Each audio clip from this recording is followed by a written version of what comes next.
membuka wawasan dari masyarakat, karena dari penelitian saya terlibat itu kami melibatkan dari unsur orang tuanya, bagaimana melihat potret dari orang tua keluarga dari disabilitas, memahami tidak jenis disabilitas, kenapa anak-anak disabilitas harus terus diupayakan untuk belajar. Nah, selain orang tuanya, kita juga hadir di guru-gurunya, dari kepala sekolahnya, tenaga pengajarnya, operator yang ada di sekolah. Ini penting sekali karena data Dabodik ya untuk siswa disabilitas itu kan dari operatornya. Misalkan operator juga salah mengidentifikasi jenis disabilitas, ya ini juga jadi fatal. Dan ternyata waktu 2023 kami hadir di sana di Gorontalo, hampir sebagian besar ya dari kota, kabupaten itu tidak ada data disabilitas yang real di sekolah-sekolah.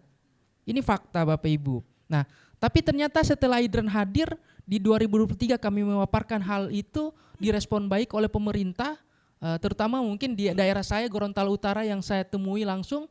Nah, ketika kami hadir di 2024 hingga 2025, alhamdulillah mereka merespon cepat. Yang awalnya di 2023 tidak ada data disabilitas yang real di sekolah-sekolah, saat ini sudah ada. Nah, ini artinya mereka benar-benar mencoba untuk mendukung apa yang dilakukan oleh Aidran. Nah, tentu Aidran tidak hanya sebatas untuk melakukan penelitian. Tentu ada harapan lain seperti peningkatan kapasitas dari guru-guru atau tenaga pendidik. Nah, di sana kami selama 4 hari melakukan capacity building itu kepada guru-guru, kepada tenaga operatornya, kepada orang tuanya. Nah, mereka menyambut baik. Ternyata untuk literasi terkait inklusif, bahkan di sekolah-sekolah itu yang paling tahu mungkin hanya kepala sekolahnya. Dari 10 guru mungkin hanya 3 lah paling tinggi yang tahu kenapa pendidikan inklusif itu penting. Nah, ini salah satu hambatan yang dihadapi oleh guru-guru. Nah, tentu ketika kami melakukan capacity building dan mereka merespon yang bagus, mereka meminta bahwa Aidran jangan hanya mengundang mereka kali ini, tapi bagaimana berikutnya tetap dilibatkan. Dalam artian capacity building itu tidak hanya di tahun ini, tapi misalkan setiap 6 bulan dilakukan, tapi kan Aidran by project. Itu yang kami sampaikan bahwa Aidran by project, ketika project selesai maka selesai sudah yang harus kami lakukan.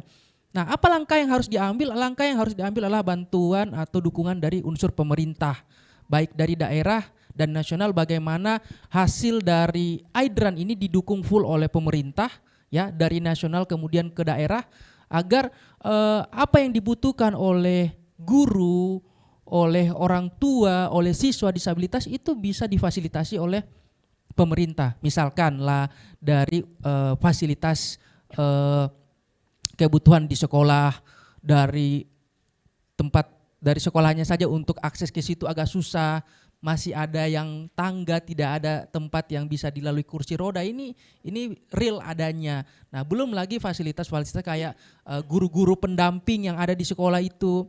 Tidak semua guru yang ada di Gorontalo ya, itu ada guru khusus disabilitas. Ini kan tantangan-tantangan dan mereka mau bersedia begitu. Mereka bersedia untuk dilakukan penguatan, mereka bersedia untuk itu, dan tinggal dari pemerintah bagaimana bisa mendukung program tersebut. Nah, mungkin itu saja yang bisa saya gambarkan. Semoga apa yang kami lakukan selalu peroleh berkah dan bisa menjadi harapannya bisa menjadi pemacu untuk bisa memberikan yang terbaik untuk Indonesia terhadap disabilitas. Terima kasih. Assalamualaikum warahmatullahi wabarakatuh. Mohon berikan tepuk tangan dulu kepada teman-teman fasilitator lokal ini, Bapak dan Ibu. Baik, terima kasih teman-teman, bisa kembali ke tempatnya. Baik, Bapak dan Ibu hadirin, untuk selanjutnya adalah sesi talk show yang sesi 1 dengan tema arah kebijakan nasional dan strategi pembangunan pendidikan inklusif. Talk show ini akan menghadirkan narasumber dari Bappenas RI dan juga akan dipandu oleh moderator. Untuk itu kami persilahkan narasumber kepada Bapak Cep Kiki Kusuma SSIMA untuk ke depan, dengan peneliti senior Aidran sebagai moderator, Mas Filipus Yudiandito dan Mas Elo Kusuma. Kami persilahkan untuk ke depan. Dan waktu sepenuhnya kami serahkan kepada moderator. Dipersilahkan.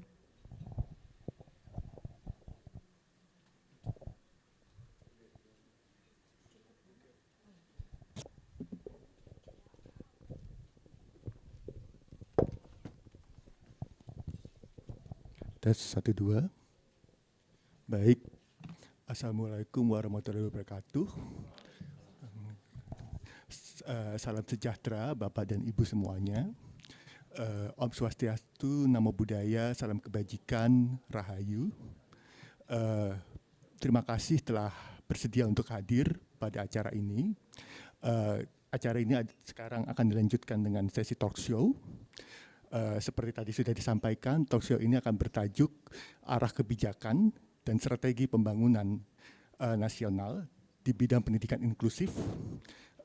Perkenalkan, nama saya Filipus Yudiandito, biasa dipanggil Philip. Saya adalah peneliti senior dan direktur legal pada Aidran.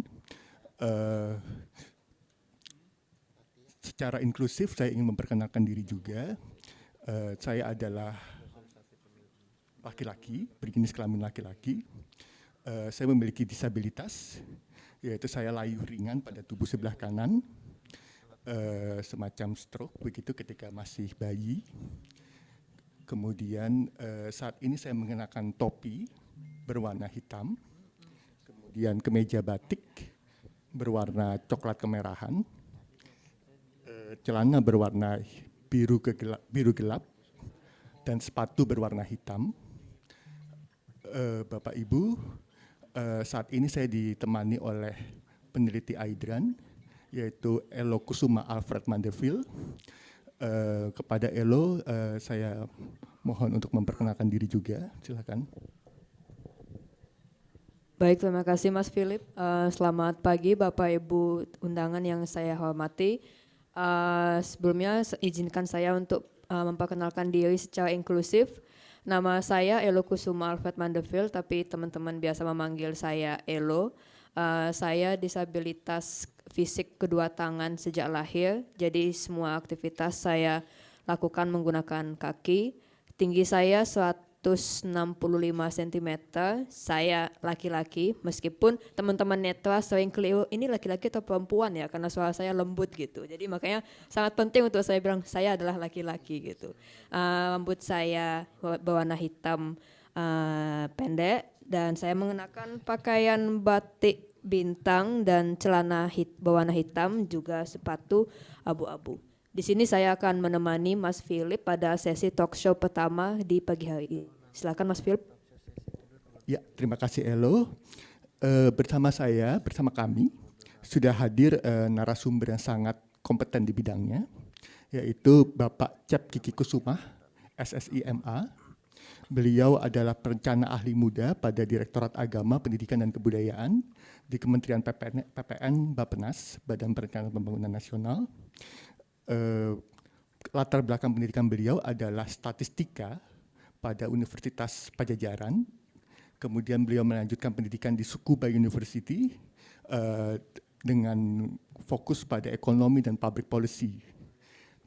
Terima kasih sudah hadir Pak Kiki. Apa kabar Bapak? Baik ya. Pak. Alhamdulillah sehat Pak.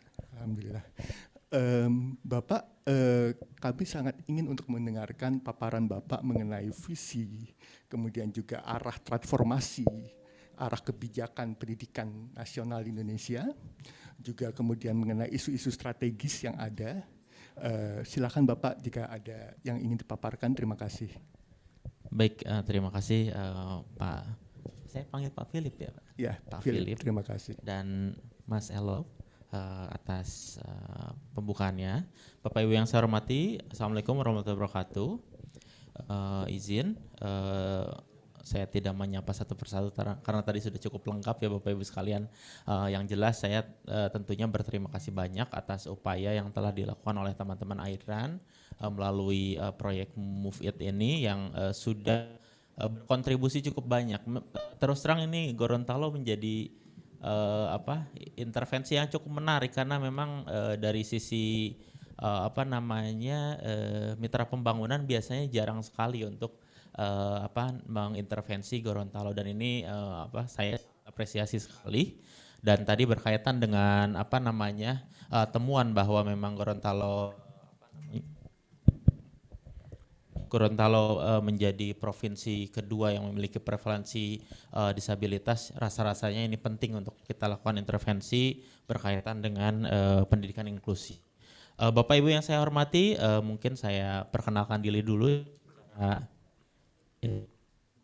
inklusif. Maaf ini mic-nya. Error mic. Baik, saya perkenalkan diri, nama saya Cepki Kusuma. Sehari-hari saya menjadi perencana muda di Kementerian PPN Bappenas. Saya berambut ikal atau keriting ya? Ikal, dan kulit saya sawo matang, lebih ke sawo busuk sih sebenarnya, dikit lagi.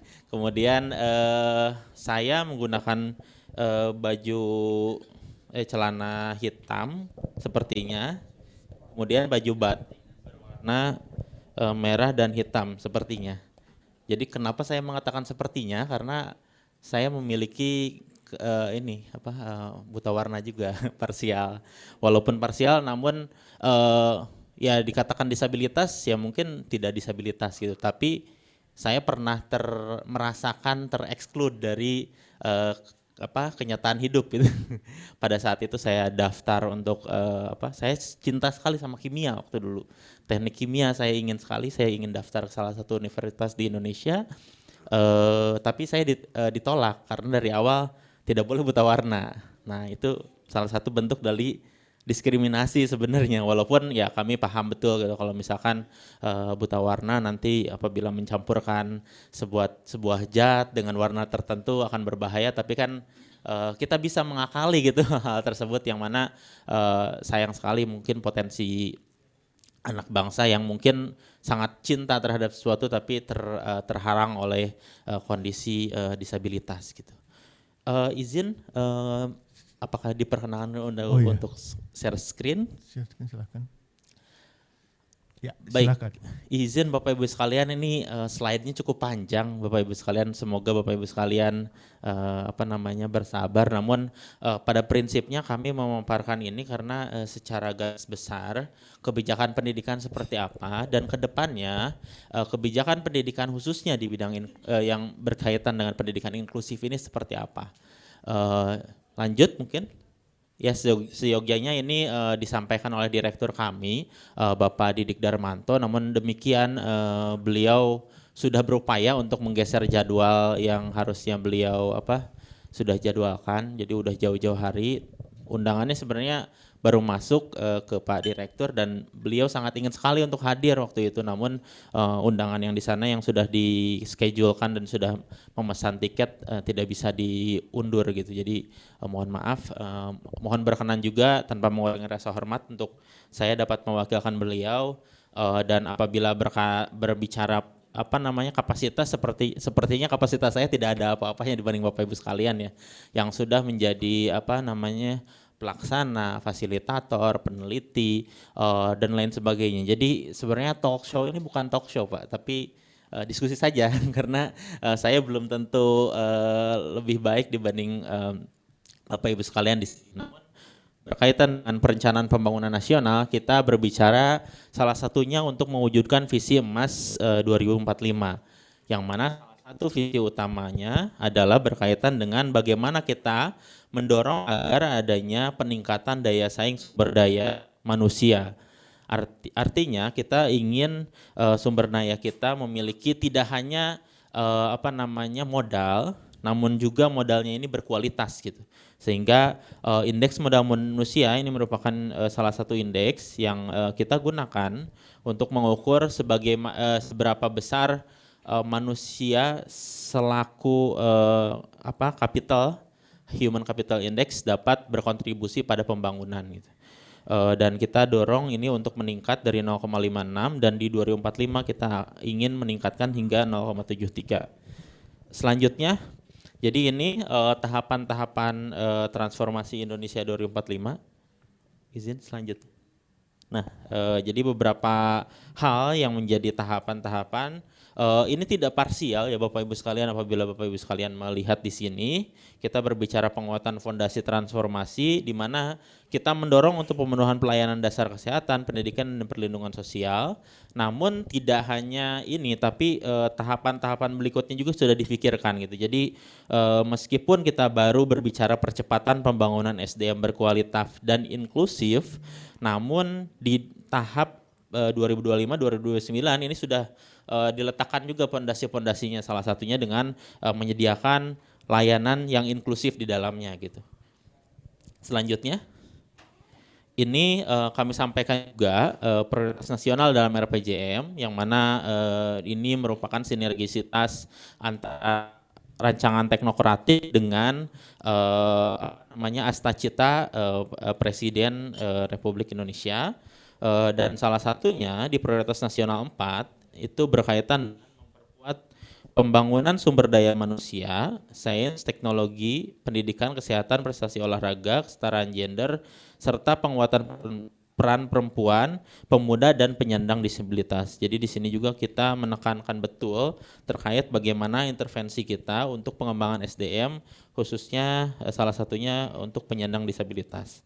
Selanjutnya, ini kerangka pikir pembangunan manusia yang mana kita perlu pastikan agar membangun manusia seutuhnya yang sejahtera, adaptif, berakhlak mulia, berbudaya maju, unggul dan berdaya saing, yang mana kita perlu letakkan hal-hal yang penting di dalamnya, yaitu memastikan adanya layanan dasar, modal manusia dan modal sosial budaya. Jadi kita harus anak-anak kita mendapatkan pendidikan dasar dan pendidikan menengah, terus memastikan pengembangan anak usia dini holistik integratif, pelayanan-pelayanan lainnya seperti sosial, kesehatan, gizi dan lain sebagainya. Dan untuk modal manusia kita berbicara terkait dengan depannya bagaimana si anak-anak kita dapat memiliki keterampilan, baik itu keterampilan secara profesional maupun keterampilan secara wirausaha dan iptek. Selanjutnya tentunya kita harus menguatkan fondasi modal sosial budaya kita yang berbasis pada agama, kebudayaan, karakter, dan tentunya pengasuhan. Dan ini didekatkan juga melalui pendekatan siklus hidup, pengaruh utamaan gender dan inklusi sosial untuk tentunya berbasis pada penduduk tumbuh seimbang. Selanjutnya ini pembangunan, mohon maaf sebelumnya. Selanjutnya ini pembangunan manusia berdasarkan siklus hidup, Bapak Ibu sekalian. Jadi apabila berbicara pendidikan, kita perlu untuk memastikan agar terjadinya pengembangan anak usia dini holistik integratif, yang mana memastikan anak-anak kita tumbuh berkembang sesuai dengan seharusnya. Kemudian di usia dini kita sudah menetapkan kebijakan baru pada RPJPN 2025-2045 berkaitan dengan wajib belajar 13 tahun. Jadi upaya kita perlu untuk ditingkatkan untuk memastikan anak-anak kita mendapatkan layanan PAUD, kemudian pendidikan tinggi, vokasi dan pendidikan sepanjang hayat. Dan tentunya hal yang penting di sini juga kita ingin memastikan agar jaminan dan untuk kesehatan, pengendalian penyakit, dan salah satunya adalah asistensi dan rehabilitasi penyandang disabilitas ini menjadi komponen yang selalu ada di intervensi dalam siklus hidup manusia. Selanjutnya, baik, sekarang berbicara pendidikan inklusif Bapak Ibu sekalian. Jadi ini semangatnya sama ya seperti yang disampaikan dalam komitmen SDGs, bahwa kita memastikan agar mencerminkan sekali prinsip inklusivitas, bahwasannya kita ingin menjamin kualitas pendidikan yang inklusif dan merata serta meningkatkan kesempatan belajar sepanjang hayat untuk semua. Selanjutnya, dan ini selaras dengan undang-undang Sisdiknas, walaupun saat ini sedang digodok untuk melakukan visi ya. Tapi yang jelas kita ingin memastikan agar setiap warga negara mempunyai hak yang sama untuk memperoleh pendidikan yang bermutu, dan warga negara yang memiliki kelainan fisik, emosional, mental, intelektual dan atau sosial berhak memperoleh pendidikan khusus. Jadi ini salah satu hal yang memang kita tekankan bersama ke depan. Kemudian berkaitan selanjutnya berkaitan dengan regulasi turunannya, mungkin di sini ada Pak Anas juga ya.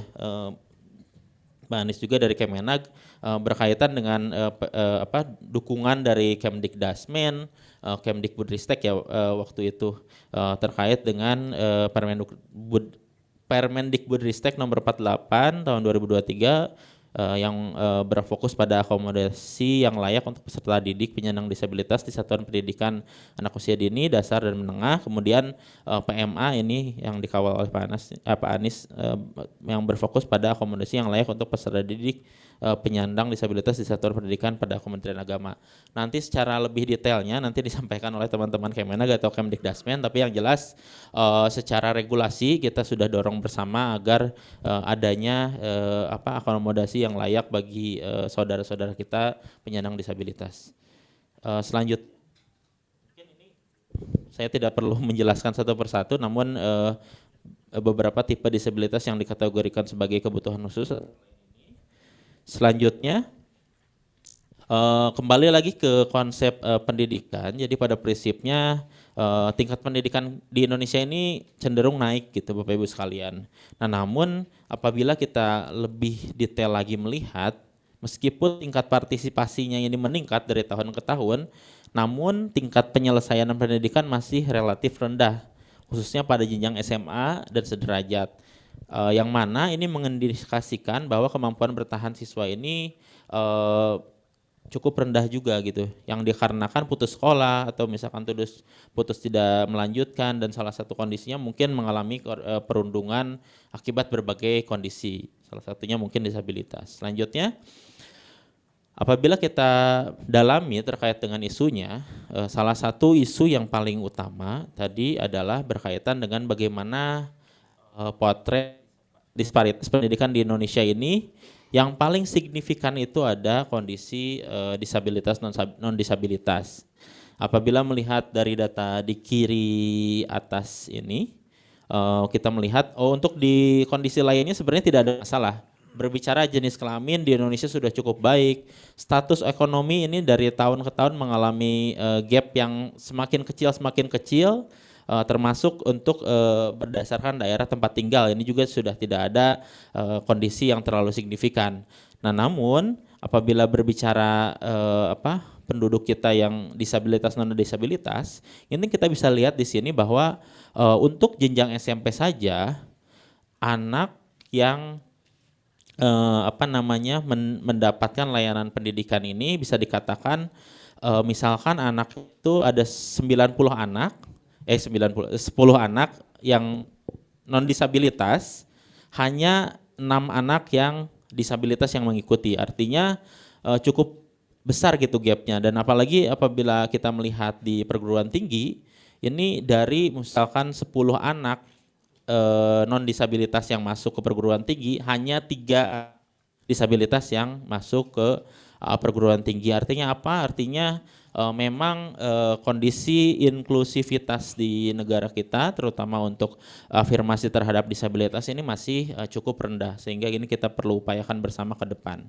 Selanjutnya, dan ini juga salah satu potretnya, jadi ada 43 kabupaten kota tidak tersedia SLB negeri maupun swasta yang tersebar di 11 provinsi. Jadi ini sangat penting Bapak Ibu sekalian untuk memastikan adanya pembinaan bagi satuan pendidikan inklusi ya. Jadi bagaimana satuan pendidikan umum ini bisa memberikan layanan inklusi namun tidak memiliki SLB. Jadi ini salah satu upaya kita bersama juga ke depan. Hal yang lucu tadi seperti yang disampaikan oleh Ibu dari mana tadi? Yang dari Gorontalo ya. Terkait dengan masyarakat. Jadi lucu tapi ini sangat mengiris hati ya. Maksudnya kita sudah memberikan bantuan kepada pemerintah daerah untuk membangun SLB di suatu daerah. Nah, namun pada saat bantuan sudah ada, lahannya sudah ada, provinsinya sudah oke dengan usulan tersebut, ternyata masyarakat menganggap ini dalam tanda kutip sebuah penghinaan apabila memasukkan satuan pendidikan SLB di wilayahnya. Ini sangat miris sekali Bapak Ibu sekalian, dan akhirnya di tahun 2023 kami seharusnya membangun unit sekolah SLB itu akhirnya tertunda dan akhirnya itu proyeknya gagal gitu. Uangnya harus kembali ke pemerintah pusat. Ini salah satu bentuk yang mana kita perlu untuk menyadarkan masyarakat bahwa pentingnya memberikan afirmasi kepada saudara-saudara kita disabilitas, bukan malah kebalikannya gitu, membangun SLB malah dilakukan penolakan, kan itu suatu hal yang menyedihkan gitu bagi kita gitu. Selanjutnya, jadi beberapa hal tadi Bapak Ibu sekalian, sebenarnya ada hal-hal yang menjadi isu strategis dan tantangan. Tentunya semua kalian sudah paham bersama ya, bagaimana sistem dukungannya terkait dengan kesediaan dan akurasi data anak berkebutuhan khusus. Tadi yang disampaikan oleh Gorontalo, sudah ada upaya dari teman-teman pendata ya di satuan pendidikan operatornya untuk melakukan pendataan terhadap anak-anak disabilitas, yang ini memang sangat perlu gitu untuk karena terus terang di beberapa wilayah ketika pengakuan terhadap anaknya yang disabilitas itu agak sedikit relaktan gitu, sehingga anak disabilitas ya disimpan di rumah dan tidak mendapat layanan pendidikan. Padahal ini sayang sekali gitu. Padahal anak disabilitas pun memiliki akan bisa berdaya ke depannya apabila diberikan layanan dasar ini gitu. Kemudian terkait dengan pusat sumber yang sangat terbatas, tadi seperti yang disampaikan masih banyak wilayah yang tidak memiliki SLB yang mana biasanya menjadi pusat sumber. Kemudian pusat layanan identifikasi dan asesmen belum maksimal apalagi ini, jadi meskipun sudah ada pusat sumber namun hanya sedikit gitu pusat sumber yang sudah memiliki kompetensi yang cukup untuk memastikan asesmen terhadap anak-anak disabilitas di suatu wilayah gitu. Kemudian pemenuhan sarana dan prasarana sesuai kekhususan anak terbatas dan belum memadai. Nah ini yang kita upayakan bersama Kemdikdasmen dan Kemenag agar Sarpras ini bisa didukung gitu, sehingga di satuan pendidikan bisa difasilitasi gitu. Salah satu upayanya adalah kita memunculkan menu baru dalam dana alokasi khusus, yaitu menu terkait dengan ruang pusat sumber, yang mana di sana anak-anak khususnya anak-anak autis dan saya lupa anak autis dan apa gitu, tapi di situ mereka bisa mendapatkan intervensi gitu. Belum adanya unit layanan disabilitas. Dan terkait dengan guru tentunya tadi ya yang disampaikan, memang jumlah guru pembimbing khusus ini masih sangat terbatas gitu. Di samping guru pembimbing khususnya masih sangat terbatas, kemudian guru-guru yang ada memiliki kemampuan untuk mengadaptasi kurikulum dan pembelajaran masih rendah. Artinya sudah ada memang kurikulumnya, namun apakah itu sampai kepada seluruh guru atau tidak, nah itu yang jadi kendala di satuan pendidikan. Kemudian implementasi media dan inovasi pembelajaran yang aksesibel oleh anak berkebutuhan khusus masih belum maksimal. Nah mungkin nanti kami ingin mengetahui seberapa dalam dukungan yang dilakukan oleh Aidran dan Move It ini mungkin nanti bisa menjadi salah satu panduan di pusat gitu, sehingga bisa adanya media dan inovasi pembelajaran yang baik untuk anak gitu, dan ini bisa direplikasi di seluruh Indonesia gitu. Kemudian berkaitan dengan kebijakan, memang kebijakan ini belum menjangkau seluruh daerah, provinsi, kabupaten, kota, dan memang berkaitan dengan itu masih sangat sedikit dukungan Perda, Pergub, Perbub, Perwali yang berkaitan dengan inklusif ini. Berkaitan dengan tadi ya lingkungan sekolah dan pandangan masyarakat, memang ini yang menjadi salah satu kendala juga Pak. Jadi masih banyaknya penolakan dari orang tua, masyarakat. Saya beberapa kali datang ke salah satu sekolah inklusif dan memang sudah adanya dukungan gitu. Jadi siswanya itu suportif terhadap anak-anak penyandang disabilitas, tapi di sisi lain masyarakatnya pun suportif gitu, dan itu sangat baik. Tapi yang tadi salah satu provinsi misalkan, jangankan suportif, dibangun SLB aja merasa terhina gitu. Itu yang sangat miris gitu maksudnya di Indonesia. termasuk perundungan terhadap saudara-saudara kita yang disabilitas. Ini sangat amat sering terjadi gitu. Jangankan disabilitas, jelek dikit, gendut dikit atau lain sebagainya, ini tetap mendapatkan perundungan yang akhirnya anak tersebut ya reluctant untuk kembali bersekolah gitu. Kemudian belum semua guru dan tenaga pendidikan memahami pendidikan inklusif. Jadi paham aja inklusif itu apa juga belum tahu gitu. Meskipun inklusif itu bisa skup luas atau skup spesifik di disabilitas, namun untuk mengetahui inklusifnya aja belum tahu. Baik, dari kondisi isu-isu tersebut, next slide, kita berbicara strateginya apa saja sih untuk ke depannya. Yang pasti kita harus pastikan kapabilitas guru untuk memperkuat kapasitas guru umum terutama ya, dan pendamping khusus mengenai pendidikan yang inklusif terhadap penyandang disabilitas melalui pelatihan yang terstruktur dan materi yang implementatif dalam menangani ABK.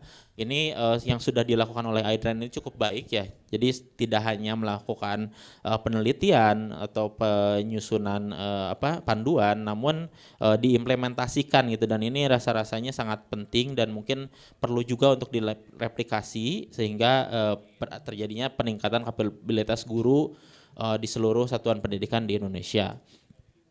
Meningkatkan kualitas data ABK ini, kualitas data ini memang agak sedikit kita selalu anggap remeh ya, namun untuk anak berkebutuhan khusus ini masih sulit untuk diidentifikasi, apalagi kita mau mengintervensi gitu, datanya saja kita sudah belum ada gitu, sehingga ini perlu dukungan bersama gitu, terutama masyarakat juga dalam kaitannya dengan ini. Kurikulum dan metode pembelajaran yang inklusif tentunya ini menjadi fondasi awal untuk meningkatkan kapabilitas guru juga. Kemudian sarpras yang memadai, tentunya ini kita mendorong juga, bukan mendorong juga sih, Kemdikdasmen dan Kemenak sudah melakukan berbagai macam hal gitu terkait dengan sarpras agar inklusif gitu bagi seluruh siswa gitu. Kemudian bantuan akses dan pendanaan yang inklusif, tentunya ini kita memastikan agar adanya beasiswa yang dikhususkan untuk ABK dalam memenuhi hak-haknya atas bantuan pendidikan yang setara. Dan tentunya komitmen pemerintah daerah yang ini juga perlu kita dorong bersama, bahwasannya ini tanggung jawab bersama dan perlu intervensi bersama. Selanjutnya mungkin saya skip saja, next. Nah ini tujuan sasaran pembangunan pendidikan dalam RPJPN. Selanjutnya, ini kaitan dengan upaya transformatif super prioritas RPJPN bidang pendidikan, yang mana kita ingin memastikan agar adanya memastikan percepatan wajib belajar 13 tahun, 1 tahun pendidikan dan 12 tahun pendidikan dasar dan pendidikan menengah. Ini tidak mungkin terjadi Bapak Ibu sekalian apabila saudara-saudara kita yang masih penyandang disabilitas tidak mendapatkan layanan tersebut. Selanjutnya, ini sedikit kerangka pikir terkait dengan pembangunan pendidikan, yang mana kita memastikan akses pendidikan yang berkeadilan, mutu pendidikan yang holistik dan kontekstual, relevansi pendidikan dengan tujuan pembangunan nasional, dan tata kelola pendidikan yang akuntabel dan partisipatif. Selanjutnya ini kami langsung saja ke dalam muatan arah kebijakan dalam peta jalan pendidikan Indonesia tahun 2025-2045 Bapak Ibu sekalian. Jadi di tahun lalu kita bersama Kemdikdasmen dan Kementerian Agama sudah meluncurkan peta jalan pendidikan Indonesia, dan tahun ini kami sedang mengupayakan agar ini menjadi peraturan presiden, yang mana ini merupakan sebuah kebijakan yang memastikan kesinambungan antar antar kebijakan dari periode RPJMN ke RPJMN berikutnya gitu. Sampai saat ini memang kendalanya adalah ketika misalkan ada kepemimpinan baru, kebijakan baru lagi gitu. Dan kami ingin tetap memfokuskan untuk mencapai RPJPN ya, yang jelas fokus fokus tujuannya itu adalah tujuan dalam RPJPN. Sayangnya RPJPN ini terbatas jumlah halaman, sementara secara kebijakan kita memang benar-benar harus mendetail gitu. Salah satunya adalah terkait dengan percepatan wajib belajar 13 tahun ini, kita berbicara bagaimana sarana dan prasarana pendidikan yang berkualitas, bantuan yang tepat sasaran, dan ATS, pencegahan dan penanganan ATS. ini kenapa kami berikan tanda, nanti ini akan berkaitan dengan muatan-muatan yang berkaitan sangat spesifik untuk mendukung pendidikan inklusif. Selanjutnya lagi, Bapak Ibu yang saya hormati, jadi tadi seperti yang kami sampaikan, arah kebijakannya adalah percepatan wajib belajar 13 tahun. Yang mana salah satu strateginya adalah peningkatan sarana dan prasarana pendidikan yang berkualitas. Dalam fokus pelaksanaan peningkatan sarana dan prasarana berkualitas ini, kita tekankan juga untuk memastikan penjaminan kualitas setiap satuan pendidikan memenuhi standar satuan pendidikan inklusif. Jadi di sini kita harapkan satuan pendidikan itu dapat menyediakan layanan pendidikan yang inklusif dengan pemenuhan standar sarana dan prasarana maupun standar lainnya seperti kurikulum, kompetensi guru, dan mekanisme asesmen pembelajaran peserta didik. Jadi dalam fokus pelaksanaan kini dapat menjadi arah kebijakan bagi Kemdikdasmen dan Kementerian Agama dan para pembangunan baru dan para pemangku kepentingan lainnya untuk bersama-sama mendorong untuk menjamin standar satuan pendidikan inklusif tadi gitu. Jadi kita berbicara pendidikan inklusif itu tentunya lintas kegiatan ya Bapak Ibu sekalian. Ini berkaitan dengan akses. Berikutnya, ini pun berkaitan dengan akses juga. Jadi kita perlu untuk memastikan penyaluran bantuan pendidikan yang tepat sasaran, yang mana prioritas bantuan tepat sasaran ini adalah salah satunya anak penyandang disabilitas, dan ini dalam upaya untuk mendukung peserta didik bersekolah dan memenuhi kebutuhan belajarnya. Yang tentunya ini perlu dukungan juga dari beberapa kementerian lain seperti Kementerian Sosial, Kementerian Kemen PPPA dan lain sebagainya yang secara spesifik memberikan dukungan untuk anak-anak kita untuk dapat mengakses layanan pendidikan. Selanjutnya, nah ini berkaitan dengan strategi 4 yaitu pencegahan dan penanganan anak tidak sekolah.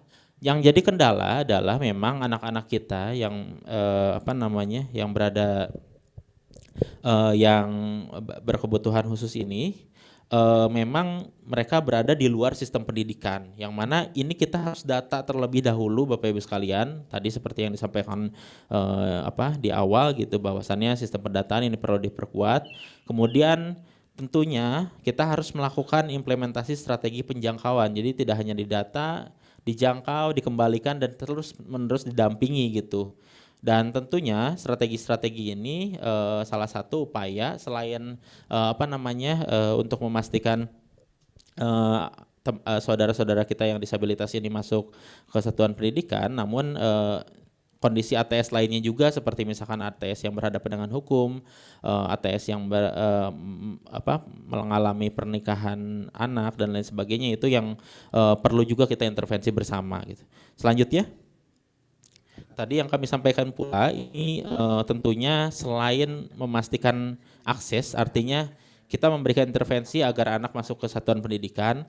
Pada saat masuk ke satuan pendidikan, kita harus mendukung upaya satuan pendidikan dalam proses pembelajaran berkualitas, karakter, dan well-being peserta didik. Jadi ekosistemnya juga kita harus ciptakan yang terbaik gitu, sehingga tidak terjadinya bullying pada anak, dan yang mana itu menyebabkan anak-anak penyandang disabilitas beresiko putus sekolah kembali gitu. Dan tentunya perlunya penguatan sistem layanan kesehatan termasuk kesehatan mental untuk peserta didik dan pendidik, yang mana ini juga salah satu hal yang penting gitu untuk kita pastikan untuk mengukur seberapa jauh kondisi anak dan hal-hal apa saja yang perlu ditanggulangi gitu ketika misalkan anak mengalami kondisi kesehatan yang kurang baik. Selanjutnya, tadi berbicara terkait dengan kualitas guru, kita berbicara bagaimana kita melakukan reformasi pendidikan keguruan dengan penguatan LPTK dan revitalisasi pendidikan profesi guru. Pertama, kita perlu menguatkan kurikulum LPTK yang sesuai dengan kebutuhan satuan pendidikan, yang mana calon guru tersebut memperoleh keterampilan dan pengetahuan mengelola kelas yang beragam dan inklusif, yang mana untuk hal ini ya mungkin salah satu panduan yang disiapkan oleh Aidran ini dapat menjadi rujukan gitu bagi khususnya Kemdikbudristek, Kemdikdasmen dan Kementerian Agama untuk memberikan pengajaran kepada anak-anak kepada calon guru tersebut agar bisa mengelola pendidikan yang beragam dan inklusif ini. Dan tentunya kita perlu melakukan integrasi kurikulum LPTK dengan kompetensi yang diperlukan di satuan pendidikan termasuk konten pendidikan dan pengajaran inklusif. Nah ini yang mungkin sudah baik dilakukan oleh Aidran, namun kami perlu untuk mendalami ya kira-kira konten pendidikan dan pengajaran inklusif itu seperti apa sih sehingga bisa diintegrasikan dalam pembelajaran dan pengajaran di satuan pendidikan khususnya untuk peningkatan kompetensi guru. Selanjutnya penguatan ekosistem pendampingan bagi pengembangan profesi berkelanjutan. Nah, tadi berbicara kurikulumnya sehingga acuan untuk guru itu dikembangkan seperti apa dan di sini kita berbicara bagaimana dukungan BBGP saat ini mungkin nanti berubah lagi namanya, tapi apapun itu yang jelas itu adalah unit pelaksana teknis untuk pengembangan profesional berkelanjutan bagi guru yang tadi kita perlu pastikan gitu guru-guru calon guru kita memiliki peningkatan kompetensi khususnya terkait dengan pendidikan inklusif ini. Dan tentunya peran lainnya seperti peran Pemda dan peran guru peningkatan yang berbasis pada data, kemudian kompetensi guru melalui pelatihan terstandar dan tentunya mitra pembangunan juga di sini sangat amat penting untuk penguatan penguatan kompetensi guru juga. Dan tentunya terkait dengan karir. Itu Bapak Ibu sekalian yang bisa kami sampaikan, kurang lebihnya mohon maaf. Kembali lagi saya berbicara di sini. Kapasitas kami sebagai perencana adalah membuat sebuah perencanaan yang sifatnya itu makro. Nanti yang disampaikan oleh Bapak Ibu sekalian di Kemdikdasmen maupun Kementerian Agama itu akan lebih mikro terkait dengan pelaksanaannya seperti apa dan program-program yang dilakukan seperti apa gitu. Dari kami kurang lebihnya mohon maaf. Kami tidak lebih tahu dari Bapak Ibu sekalian, kuncinya itu. Terima kasih. Assalamualaikum warahmatullahi wabarakatuh. Waalaikumsalam warahmatullahi wabarakatuh. Terima kasih sekali Pak Kiki, paparan yang sangat cerdas dan menyeluruh tadi, sangat komprehensif sekali. Tadi ada pertanyaan selipan saya dengar di paparan Pak Kiki tentang bagaimana peran teknologi digital dalam membantu penyandang disabilitas begitu ya, kira-kira seperti apa gitu ya. Nah kebetulan di samping saya ini ada Elo, beliau mendalami tentang ini, mungkin Elo ingin membantu menjelaskan seperti itu. Ya, baik, terima kasih Mas Philip. Mungkin saya di sini menjelaskan sedikit saja Pak. Jadi di dunia yang sudah serba canggih dan semakin banyak munculnya teknologi asistif untuk disabilitas dan juga kebetulan kemarin waktu sesi saya waktu di Gorontalo saya memaparkan materi bagaimana penggunaan teknologi asistif untuk di lingkup pendidikan, bagaimana cara mengaplikasikan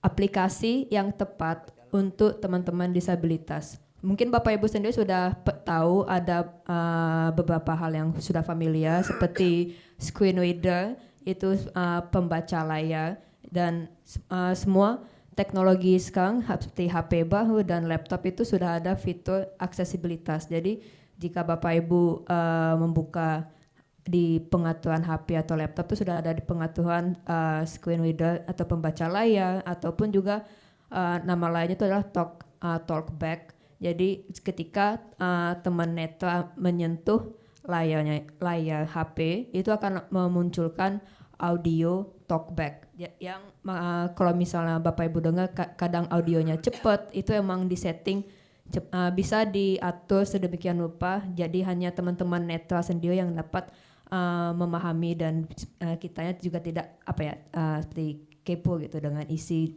HP yang dimiliki oleh teman netra ya.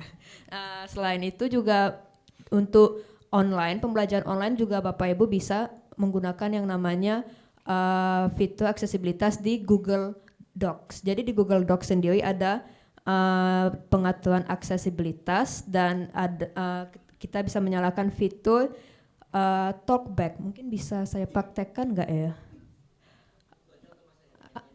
Iya, mau saya contohkan yang kemarin saya di Gorontalo itu. Bolehkah, operator? Saya operasikan. Ini sangat membantu Bapak Ibu guru dapat membantu Bapak Ibu guru di ruangan kelas apabila terdapat siswa tuli. Jadi Bapak Ibu menjelaskan, nanti akan ada teks muncul dan sejauh ini itu fitur yang saya lihat sangat akurat untuk menangkap audio yang Bapak Ibu jelaskan. Sejauh ini belum ada aplikasi yang akurat gitu kan. Biasanya kayak hanya segelintir kata saja. Tapi fitur yang kemarin saya paparkan itu bahkan kata yang tidak jelas seperti dan imbuhan lainnya itu juga terdeteksi gitu. Jadi siswa tuli itu akan mengerti apa yang Bapak Ibu sampaikan gitu. Mungkin bisa ditunjukkan nggak ya operator? Saya ke sana sebentar.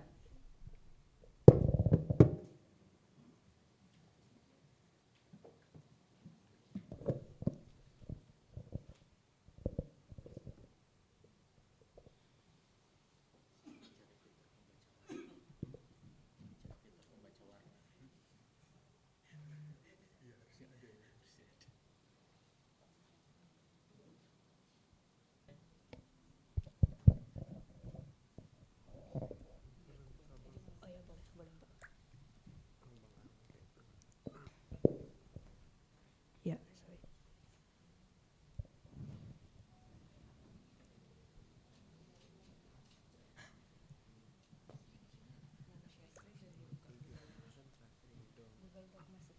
Jadi Bapak Ibu bisa bukanya tuh di Google Doc dari fitur di yang profil Google. Sebentar. Google share screen, Mbak. Share screen-nya belum muncul. Oh, ini. Masih tahu di mana ini. Mungkin oke, jadi Bapak Ibu bisa kliknya di sini di samping sorry.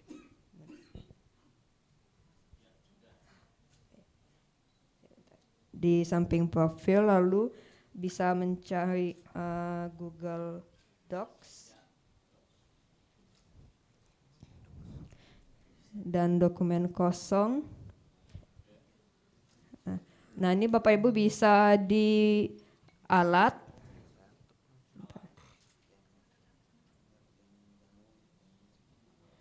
dan di sini seharusnya di bawah terjemahkan dokumen itu ada fitur aksesibilitas. Tapi sayangnya untuk Google fitur aksesibilitas ini hanya tersedia di fitur bahasa Inggris. Jadi apabila akun Google Bapak Ibu menggunakan bahasa Indonesia, fitur ini tidak muncul. Nah, itu masalahnya untuk aplikasi Google. Dia belum akses untuk bahasa lain, hanya tersedia di bahasa Inggris. Ini saya coba buka pakai akun Google yang bahasa Inggris, Mas.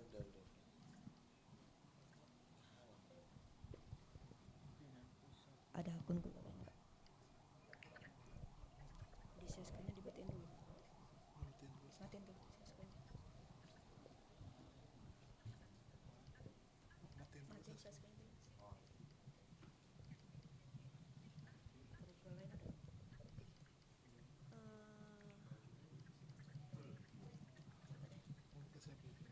Bahasa Inggris, saya cek bahasa Inggris.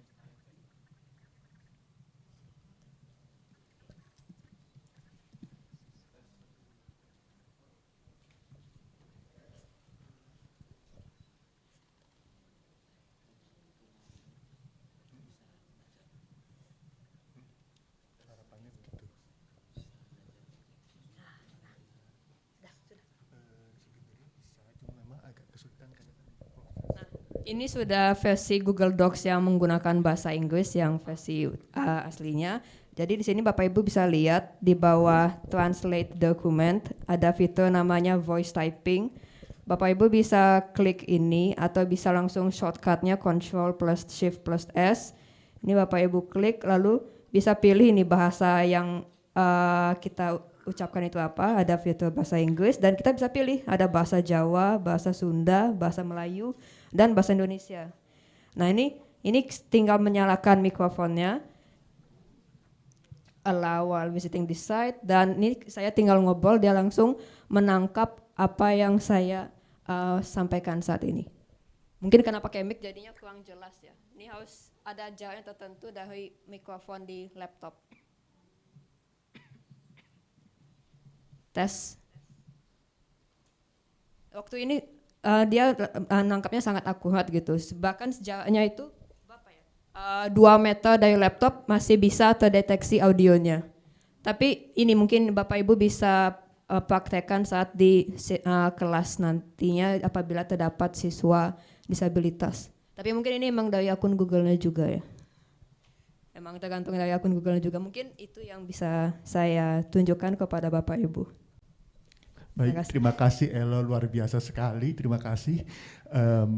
Elo sudah menunjukkan ke kita bahwa ternyata ketika teknologi asistif yang ada itu kemudian dipakai dan diintegrasikan dengan pendidikan, itu efeknya luar biasa sekali ya Elo ya.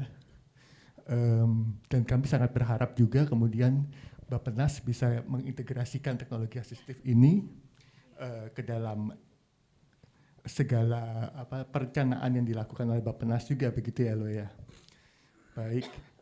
Karena keterbatasan waktu, saya ingin langsung membuka sesi tanya jawab kepada Bapak Ibu, silakan. Harapannya nanti kalau ada pertanyaan atau temuan-temuan dari Bapak Ibu di ruangan ini, Pak Kiki, mungkin Bapak bisa juga mengintegrasikannya, mengadopsinya menjadi temuan-temuan yang bisa digunakan dalam pembentukan kebijakan di masa depan. Tadi ada, ada Ibu Dewi Nurhayati dari PJS, kemudian saya akan berikan juga kesempatan kepada Pak Bahrul Fuad dan Prof. Oos ya. Baik, 3 penanya. Silakan Ibu Dewi.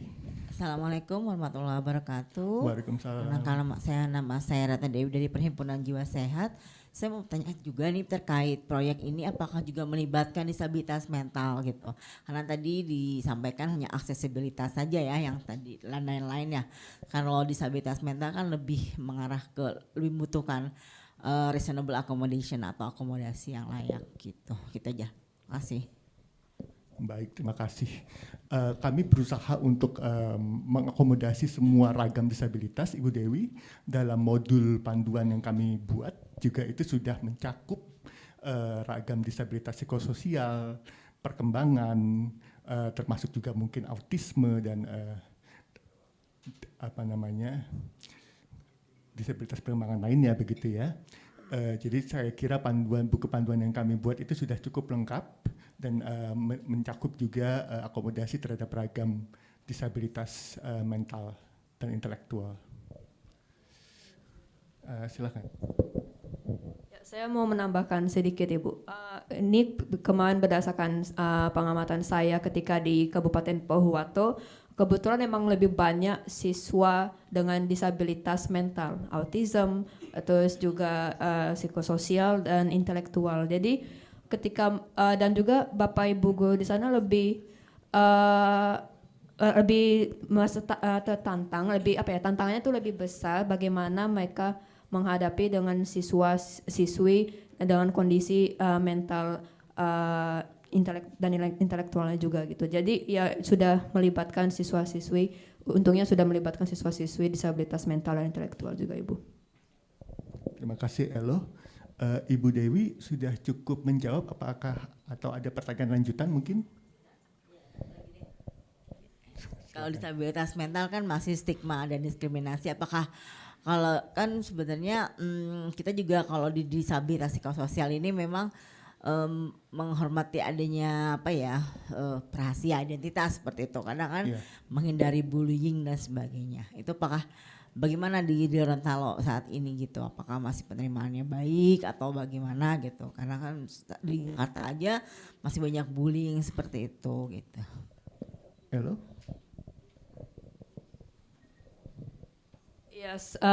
Sejauh ini yang kemarin saya dengar dari teman-teman lokal fasilitator dan peserta Bapak Ibu guru serta walinya masih banyak mendapatkan perundungan gitu Ibu. Bahkan jangankan itu, beberapa orang tuanya juga masih ada yang merasa minder memiliki anak disabilitas mental gitu. Masa kayak sebuah aib gitu memiliki disabilitas itu. Meskipun seperti yang dijelaskan tadi oleh Mbak Rosita sudah disediakan SLB gitu, tapi masa kayak anaknya tuh jika dimasukkan ke SLB tuh masa kayak kenapa anak saya harus dimasukkan ke SLB gitu, kayak aib aja gitu.